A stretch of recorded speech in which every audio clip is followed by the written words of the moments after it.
നമസ്തേ. കഴിഞ്ഞ ക്ലാസ്സിൽ നമ്മൾ ഗംഗാമയ്യ എന്ന പാഠഭാഗത്തിൽ ഗംഗാ യമുന നദികളുടെ സംഗമത്തെക്കുറിച്ച് പറഞ്ഞിട്ടുണ്ടായിരുന്നു. ഓരോ സ്ഥലത്തുകൂടി ഒഴുകി വരുമ്പോൾ അവർക്കുണ്ടാവുന്ന രൂപഭാവങ്ങളിലുള്ള വ്യത്യാസങ്ങളെക്കുറിച്ച് പറഞ്ഞു. ത്രിവേണി സംഗമത്തെക്കുറിച്ച് പറഞ്ഞിരുന്നു. ഇനി അതിൻ്റെ ശേഷമുള്ള ബാക്കി ഭാഗം ഇന്നത്തെ ക്ലാസ്സിൽ കേൾക്കുക. प्रयाग के बाद गंगा कुलवधु की तरह गंभीर और സൗഭാഗ്യവതി ദീഖത്തി ഹെ. ഇനി പ്രയാഗ് എന്ന സ്ഥലം കഴിയുമ്പോഴത്തേക്കും ഗംഗ ഒരു കുലവധുവിനെ പോലെ എന്ന് വെച്ച് കഴിഞ്ഞാൽ ഒരു നല്ല കുടുംബിനിയെ പോലെ ഗംഭീർ ഔർ സൗഭാഗ്യവതി, വളരെ പ്രൗഢിയോടെ വളരെ സൗഭാഗ്യവതിയായിട്ട് ദീഖത്തി ഹെ കാണപ്പെടുന്നു. ഇസ്കെ ബാദ് ഉസ്മേ ബഡി ബഡി നദിയാം മിൽത്തി ജാത്തി ഹെ. അപ്പം പ്രയാഗ് എന്ന സ്ഥലം കഴിയുമ്പോഴത്തേക്കും ബഡി ബഡി നദിയാം, വലിയ വലിയ നദികളൊക്കെ ഗംഗാ നദിയുമായിട്ട് മിൽത്തി ജാത്തി ഹെ കൂടിച്ചേരുന്നു. യമുന കാ ജൽ മധുര വൃന്ദാവൻ സെ ശ്രീകൃഷ്ണ കെ സംസ്മരൺ അർപ്പൺ കർത്താ ഹെ. അതുപോലെ യമുന നദിയിലെ ജലം മധുര വൃന്ദാവൻ തുടങ്ങിയ സ്ഥലങ്ങളിലൂടെ ഒഴുകി വരുന്ന യമുന നദിയിലെ വെള്ളം ശ്രീകൃഷ്ണ കെ സംസ്മരൺ അർപ്പൺ കർത്താ ഹെ. ശ്രീകൃഷ്ണൻ്റെ ഓർമ്മയാണ് നമ്മളിൽ ഉണ്ടാക്കുന്നത്. അതുപോലെ അയോധ്യയിലൂടെ ആനേവാലി വരുന്ന സരയു എന്ന നദിയാവട്ടെ ആദർശവാനായ രാജാവ് ശ്രീരാമചന്ദ്രൻ്റെ കരുണാർദ്രമായ ജീവിതത്തിൻ്റെ സ്മരണയാണ് നമുക്ക് നൽകുന്നത്. ദക്ഷിൺ കി ഓർ സെ ആനേവാലി ചമ്പൽ നദി. ഇനി ദക്ഷിൺ കി ഓർ സെ ആനേവാലി ചമ്പൽ നദി, തെക്ക് ഭാഗത്തു നിന്നും ഒഴുകി വരുന്ന ചമ്പൽ എന്നു പേരുള്ള നദിയോ അതാരെയാ ഓർമ്മിപ്പിക്കുന്നത്? രന്തിദേവൻ വളരെ ദയാലുവായ ഒരു രാജാവായിരുന്നു രന്തിദേവൻ.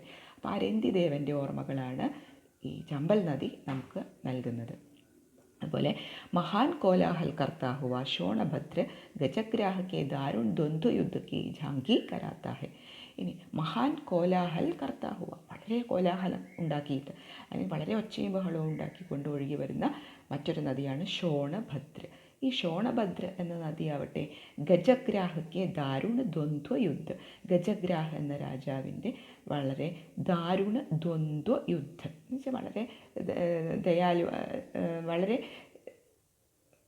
യുദ്ധങ്ങൾ ചെയ്തിട്ടുള്ള, അതും എങ്ങനെയുള്ള യുദ്ധങ്ങൾ, മനസ്സിനെ ദുഃഖം കൊള്ളിപ്പിക്കുന്ന യുദ്ധങ്ങൾ ചെയ്തിട്ടുള്ള ഗജഗ്രാഹ എന്ന രാജാവിൻ്റെ യുദ്ധത്തിൻ്റെ ഓർമ്മകളാണ് നമുക്ക് ശോണഭദ്ര എന്ന നദി നൽകുന്നത്. ഇസ് പ്രകാർ ഹൃഷ്ടപുഷ്ട ബനി ഹുയി ഗംഗ പാഠലിപുത്ര കെ പാസ് മഗധ സാമ്രാജ്യ ജൈസി വിസ്തീർണ ഹോ ജാത്തി ഹെ. ഇങ്ങനെ ഹൃഷ്ടപുഷ്ട ബനി ഹുയി, വളരെ കൊഴുത്തു തടിച്ച് ഒഴുകി വരുന്ന ഗംഗാ നദി പാടലിപുത്രത്തിൻ്റെ അടുത്ത് മഗധ എന്ന സ്ഥലത്തെത്തുമ്പോൾ മഗധ രാജവംശത്തെ പോലെ വിസ്തീർണ ഹോ ജാത്തി ഹെ, വളരെ വിശാലമായി ഒഴുകി മുൻപോട്ട് പോകുന്നു. അങ്ങനെ ജനക് ഔർ അശോക്, ജനക രാജാവിൻ്റെയും അശോക ചക്രവർത്തിയുടെയും ബുദ്ധ ഔർ മഹാവീർ, ബുദ്ധൻ്റെയും മഹാവീരൻ്റെയും ഒക്കെ പ്രാചീൻ ഭൂമി സേ നിക്കൽക്കർ, അവർക്ക് ജന്മം കൊടുത്ത ഭൂമിയിലൂടെ പ്രദേശത്തിലൂടെ ഒഴുകിപ്പോകുന്ന ഗംഗ സോച്ച്മേം പഠിജാത്തി ഹെ, ഒന്ന് ചിന്തിക്കുന്നു. എന്ത്? അബ് കഹാം ജാനാ ചാഹി, ഇനി എവിടേക്കാണ് ഞാൻ ഒഴുകേണ്ടത്? അപ്പോൾ ഈ മഹാന്മാരായ ആളുകൾക്കൊക്കെ ജന്മം കൊടുത്ത ജനകരാജാവിനും അശോക ചക്രവർത്തിക്കും ബുദ്ധനും മഹാവീരനും ഒക്കെ ജന്മം കൊടുത്തിട്ടുള്ള ആ ഭൂമിയിലൂടെ ഇങ്ങനെ ഒഴുകുമ്പോൾ ഗംഗ ഒരു നിമിഷം സോച്ച്മേം പഠിജാത്തി ഹെ, ആലോചിക്കുകയാണ്. അബ് കഹാം ജാനാ ചാഹി, ഇനി ഞാൻ എങ്ങോട്ടേക്കാണ്, ഏത് ഭാഗത്തേക്കാണ് ഒഴുകി പോകേണ്ടത് എന്ന് ഗംഗ ഒരു നിമിഷം ചിന്തിക്കുന്നു. എന്നിട്ടോ ഇത്തനി പ്രചണ്ഡ് വാരിരാശി അപ്പനെ അമോഘ വേഗസെ പൂർവ കി ഓർ ബഹ രഹി ഹോ. എന്നിട്ട് ഗംഗ അതിൻ്റെ പ്രചണ്ഡ് വാരിരാശി, അത്രയും ജലഭാരം, അത്രയും വെള്ളം, ആ വെള്ളവും എടുത്ത് അമോഘ വേഗസെ അതിവേഗം പൂർവ കി ഓർ ബഹ രഹി ഹെ, കിഴക്ക് ദിക്കിലേക്ക് ഒഴുകി പോകുന്നു. അത്രയും വെള്ളവുമായിട്ട് ഗംഗ കിഴക്ക് ദിക്കിലേക്ക് ഒഴുകുന്നു. ദക്ഷിൺ കി ഓർ മോഡിന കോയി ആസാൻ ബാത്ത് ഹെ. ലേഖകൻ പറയാണ് ഉസെ ദക്ഷിൺ കി ഓർ മോഡിന, ആ അത്രയും വെള്ളവും കൊണ്ട് ഒഴുകുന്ന ഗംഗയ്ക്ക് ദക്ഷിൺ കി ഓർ മോഡിന, തെക്ക് ഭാഗത്തേക്ക് പെട്ടെന്ന് മോഡിന തിരിയുക എന്നത് ആസാൻ കി ബാത്ത് ഹെ, അത്ര എളുപ്പമുള്ള കാര്യമാണോ? അപ്പോൾ അത്രയും വെള്ളവും കൊണ്ട് ഒഴുകുന്ന ഗംഗയ്ക്ക് പെട്ടെന്ന് തെക്കോട്ട് ഒഴുകുക എന്ന് പറയുന്നത് അത്ര എളുപ്പമുള്ള കാര്യമാണോ? എന്നിട്ടും അത് ഗംഗ എങ്ങോട്ടേക്ക് ഒഴുകുന്നു? പൂർവ്വ കി ഓർ ബഹ രഹി ഹെ, കിഴക്ക് ദിക്കിലേക്ക് ഒഴുകുന്നു. दो सम्राट या दो जगत गुरु जैसे एकाएक दूसरे से नहीं मिलते वैसा ही गंഗ और ബ്രഹ്മപുത്ര का हाल है. അപ്പോൾ രണ്ട് സമ്രാട്ട് ചക്രവർത്തിമാർ അല്ലെങ്കിൽ രണ്ട് ജഗത് ഗുരു, രണ്ട് മഹാന്മാരായ ഗുരുനാഥന്മാർ തമ്മിൽ ഏക് ദൂസരെ സെ നഹി മിൽത്തെ, പരസ്പരം കാണാതെ പരസ്പരം കണ്ടുമുട്ടാതെ പോവുക. അപ്പോൾ രണ്ട് സമ്രാട്ടുകൾ അല്ലെങ്കിൽ രണ്ട് ചക്രവർത്തിമാർ, അതുപോലെ തന്നെ രണ്ട് മഹാന്മാരായ ഗുരുക്കന്മാർ, ഇവർ പരസ്പരം കണ്ടുമുട്ടാതെ പോകുക. ഇതേ അവസ്ഥയാണത്രേ ഗംഗ അവർ ബ്രഹ്മപുത്ര, ഗംഗയ്ക്കും ബ്രഹ്മപുത്രയ്ക്കും ഉള്ളത്. അപ്പോൾ രണ്ടുപേരും മഹാന്മാരായിട്ടുള്ള രണ്ട് മഹത് നദികളാണ് ഗംഗയും ബ്രഹ്മപുത്രയും. അപ്പോൾ അതാണ് വിശേഷിപ്പിച്ചത് രണ്ട് ചക്രവർത്തിമാരെ പോലെ അല്ലെങ്കിൽ രണ്ട് ഗുരുനാഥന്മാരെ പോലെ. അപ്പോൾ അങ്ങനെയുള്ള രണ്ട് മഹാന്മാരായ വ്യക്തികളെ പോലെയാണ് ഗംഗയും ബ്രഹ്മപുത്രയും. പരസ്പരം കാണാതെ രണ്ടുപേരും രണ്ട് വഴിയിലൂടെ ഒഴുകുന്നു. ബ്രഹ്മപുത്ര ഹിമാലയക്ക് ഉസ് പാർ കാ സാരാ പാനി ലേക്കർ ആസാം സെ ഹോത്തി ഹുയി പശ്ചിം കി ഓർ ആത്തി ഹെ. ഇനി ബ്രഹ്മപുത്ര നദി ഹിമാലയക്ക് ഉസ് പാർ കാ, ഹിമാലയത്തിൻ്റെ മുനമ്പിൽ നിന്ന്, ഏറ്റവും ഉയർന്ന ഭാഗത്തു നിന്ന് പുറപ്പെടുന്നു അല്ലെങ്കിൽ ഒഴുകി തുടങ്ങുന്നു. എന്നിട്ട് പശ്ചിം കി ഓർ ആത്തി ഹി, അത് പടിഞ്ഞാറ് ഭാഗത്തേക്കാണ് ഒഴുകി വരുന്നത്. അപ്പോൾ എല്ലാ നദികളും ഹിമാലയത്തിൽ നിന്നാണ് ഉത്ഭവിക്കുന്നത്. അതുപോലെ തന്നെയാണ് ബ്രഹ്മപുത്ര നദിയും ഹിമാലയത്തിൻ്റെ ഉസ് പാർ, അറ്റത്ത് നിന്ന്, ഹിമാലയത്തിൻ്റെ നെറുകയിൽ നിന്ന് അവിടെയുള്ള വെള്ളം മുഴുവനും എടുത്തുകൊണ്ട് എങ്ങോട്ടേക്ക് ഒഴുകി വരുന്നു? പശ്ചിം കി ഓർ ആത്തി ഹേ, പടിഞ്ഞാറേക്ക് ഒഴുകി വരുന്നു.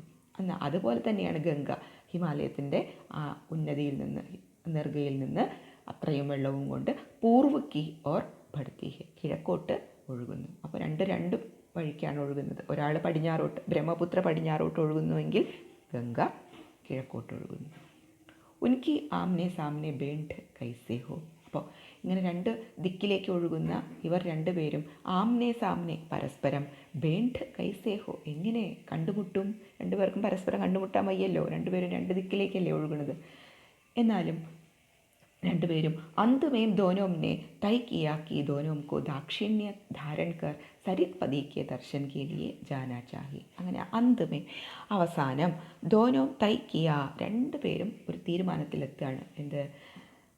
ദോനോം കോ ദാക്ഷിണ്യ ധാരൺ കർ, രണ്ടുപേരും വളരെ ദയ അർഹിച്ചുകൊണ്ട്, രണ്ടുപേർക്കും കിട്ടേണ്ട ദയ അർഹിച്ചുകൊണ്ട് രണ്ടുപേരും സരിത് പതി കെ ദർശൻ കെ ലിയെ, സരിത് പതി, സാഗരത്തെ അല്ലെങ്കിൽ കടലിനെ കണ്ടുമുട്ടി അവിടെ രണ്ടുപേർക്കും ഒന്നിക്കാം, അവിടെ വെച്ച് രണ്ടുപേർക്കും കൂടിച്ചേരാം എന്ന് തീരുമാനമെടുത്തിട്ട് രണ്ടുപേരും എന്ത് ചെയ്യാണ്? ആകെ ബഡ്ത്തി, രണ്ടുപേരും മുന്നോട്ട് ഒഴുകുകയാണ്. അപ്പോൾ അവസാനം നമുക്ക് രണ്ടുപേർക്കും കൂടി ഒരു സ്ഥലത്ത് ഒത്തുകൂടാം. അതെവിടെയത്? സാഗർ, സമുദ്രം. അപ്പോൾ സമുദ്രത്തിൽ നമുക്ക് ഒന്നിച്ചു ചേരാം എന്നും പറഞ്ഞുകൊണ്ട് രണ്ടുപേരും രണ്ട് വഴിയിലൂടെ ഒഴുകി കടലിൽ എത്തിച്ചേരുകയാണ്. അപ്പോൾ രണ്ടുപേരും അവസാനം ഒരു സ്ഥലത്ത് തന്നെയാണ് എത്തുന്നത്, കടലിൽ എത്തിച്ചേരും. അങ്ങനെ ഇസ് പ്രകാർ കെ गो अलंदा के पास जब गंगा और ब्रह्मपुत्र का विशाल जल आकर मिलता है तब मन में संदेह पैदा होता है कि सागर और क्या होता होगा. അപ്പോൾ ഇങ്ങനെ ഗോ അലന്ത എന്നൊരു സ്ഥലമുണ്ട്. ആ സ്ഥലത്തെത്തുമ്പോഴത്തേക്കും ഗംഗ അവർ ബ്രഹ്മപുത്ര, ഗംഗ ബ്രഹ്മപുത്ര നദികൾ വിശാലമായിട്ട്, അതായത് ഗോവാലന്ത എന്ന സ്ഥലത്തിൻ്റെ പടിഞ്ഞാറ് ഭാഗവും കിഴക്ക് ഭാഗവും, അപ്പോൾ പടിഞ്ഞാറ് ഭാഗത്തുകൂടി ബ്രഹ്മപുത്ര ഒഴുകി വരുന്നു, കിഴക്ക് ഭാഗത്തു കൂടി ഗംഗയും ഒഴുകി വരുന്നു. അപ്പോൾ ഈ ഗോവാലന്ത എന്ന സ്ഥലത്തിൻ്റെ വിശാലമായ പ്രദേശത്ത് എത്തുമ്പോഴത്തേക്കും നമുക്കൊരു സന്ദേഹം, ഒരു സംശയം ഉണ്ടാവും. സാഗർ ഔർ ക്യാ ഹോത്താ ഹോഗ, സാഗർ സമുദ്രം, ക്യാ ഹോത്താ ഹോഗ, എന്താ അപ്പോൾ ചെയ്യുക? ഇത്രയും ഈ ജലം, ഈ രണ്ട് നദികളും അത്രയ്ക്കധികം വെള്ളവും കൊണ്ടാണ് ഒഴുകി വരുന്നത്.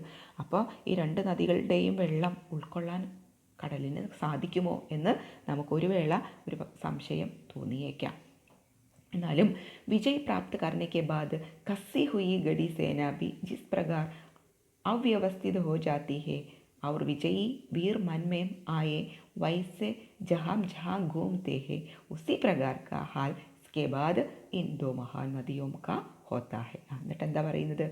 വിജയ് പ്രാപ്ത് करने के बाद, വിജയം കൈവരിച്ചതിന് ശേഷം, സേന, ഒരു സൈന്യം, അതായത് ഒരു സൈന്യം യുദ്ധം ചെയ്തിട്ട് വിജയം കൈവരിച്ചിട്ട് എങ്ങനെയാണോ അവ്യവസ്ഥിത ഹോ ജാതി ഹെ, പരസ്പരം അവരവരുടെ സ്ഥാനം അങ്ങോട്ടും ഇങ്ങോട്ടൊക്കെ മാറി നിൽക്കുന്നത്, അത് വിജയം നേടിക്കഴിഞ്ഞാൽ അവർക്ക് മന്മേം ആയി അവരുടെ മനസ്സിലുണ്ടാവുന്ന ആ ഒരു സന്തോഷം, ആ സന്തോഷം എങ്ങനെയാണോ അതുപോലെയാണ് ഈ ഗംഗയും ബ്രഹ്മപുത്രയും ഈ രണ്ട് നദികളും കടലിൽ പതിച്ചു കഴിയുമ്പോൾ അവർക്കും ഉണ്ടാവുന്നതെന്നാണ് ലേഖകൻ പറയുന്നത്. അനേക മുഖം ദ്വാര വേ സാഗർമേം ജാക്കർ മിൽത്തി ഹെ. അപ്പോൾ ഇവർ കടലിൽ എത്തിച്ചേരുമ്പോഴേക്കും അവർക്ക് ഒരുപാട് മുഖങ്ങൾ, അതായത് ഇപ്പോൾ ഓരോ പ്രദേശത്തു കൂടിയാണല്ലോ അവർ ഒഴുകി കടലിൽ എത്തിച്ചേരുന്നത്. അപ്പോൾ ഓരോ പ്രദേശത്തു കൂടി ഒഴുകി വരുന്ന ഇവർക്ക് അനേക മുഖങ്ങളാണ് ഉള്ളത്. അങ്ങനെ അനേക മുഖങ്ങളോടുകൂടി അവർ അവസാനം സാഗർമേം ജാക്കർ മിൽത്തി ഹെ, കടലിലെത്തി ചേരുന്നു. ഹർ ഏക് പ്രവാഹ കാ നാം അലഗ് അലഗ് ഹെ. അപ്പോൾ ഓരോ പ്രദേശത്തു കൂടിയും ഒഴുകി വരുന്ന ഇവർക്ക് ഓരോ പ്രദേശത്തും എത്തുമ്പോൾ അലഗ് അലഗ് നാം ഹെ, വ്യത്യസ്തങ്ങളായ പേരുകളാണ് ഉള്ളത്. ഗംഗ और ബ്രഹ്മപുത്ര ഏക് ഹോക്കർ പദ്മ കാ നാം ധാരൺ കർത്തി ഹെ. ഇനി ഈ നദികൾക്ക് ചില സ്ഥലങ്ങളിൽ ഈ ബ്രഹ്മപുത്ര അല്ലെങ്കിൽ ഗംഗ എന്ന ഈ നദികൾ ഓരോ പ്രദേശത്തു കൂടി ഒഴുകി വരുന്നു എന്ന് പറഞ്ഞല്ലോ. അപ്പോൾ ചില പ്രദേശങ്ങളിൽ ഈ നദികളുടെ ഒഴുക്കിന് ആ പ്രദേശത്ത് ഉള്ള പേര് പദ്മ എന്നാണ്. അപ്പോൾ പദ്മ എന്ന പേരിൽ ചില സ്ഥലത്ത് ഈ നദികൾ അറിയപ്പെടുന്നുണ്ട്. അതുപോലെ ചില സ്ഥലത്ത് മേഘന നാം സേ ബി പുകാരി ജാതി, മേഘന എന്ന പേരിലും വിളിക്കപ്പെടുന്നുണ്ട്. അപ്പോൾ ഓരോ സ്ഥലത്തു കൂടി ഒഴുകി വരുമ്പോൾ ഇവർക്ക് ഓരോ പേരുകളാണ്. അപ്പോൾ അങ്ങനെയുള്ള 1-2 പേരുകളാണ് ഒരു പ്രദേശത്തെത്തുമ്പോൾ പദ്മ എന്ന പേരിൽ അറിയപ്പെടുന്നുവെങ്കിൽ മറ്റൊരു സ്ഥലത്തെത്തുമ്പോൾ മേഘന എന്ന പേരിൽ അറിയപ്പെടുന്നുണ്ട്. ഒക്കെ സ്ത്രീകളുടെ പേരുകളാണെങ്കിൽ സ്ത്രീകളുടെ പേര് കൊടുക്കാൻ കാരണം അമ്മയാണ് നദി, അല്ലെങ്കിൽ അമ്മയ്ക്ക് തുല്യമാണ് നദി എന്നാണല്ലോ വിശേഷിപ്പിക്കുന്നത്. നമ്മുടെ ഭാരത സംസ്കാരം അങ്ങനെയാണ് നദികളെ കാണുന്നത്. അതുകൊണ്ടാണ് എല്ലാ നദികൾക്കും സ്ത്രീകളുടെ പേര് കൊടുക്കുന്നത്. അപ്പോൾ ഇന്ന് നമുക്ക് ഇത്രയും മതി. അപ്പോൾ ഇത്രയും ഭാഗം നിങ്ങൾ കേൾക്കുക, മനസ്സിലാക്കുക. ബാക്കി നമുക്ക് അടുത്ത ക്ലാസ്സിലാവാം. ഓക്കെ, ധന്യവാദം.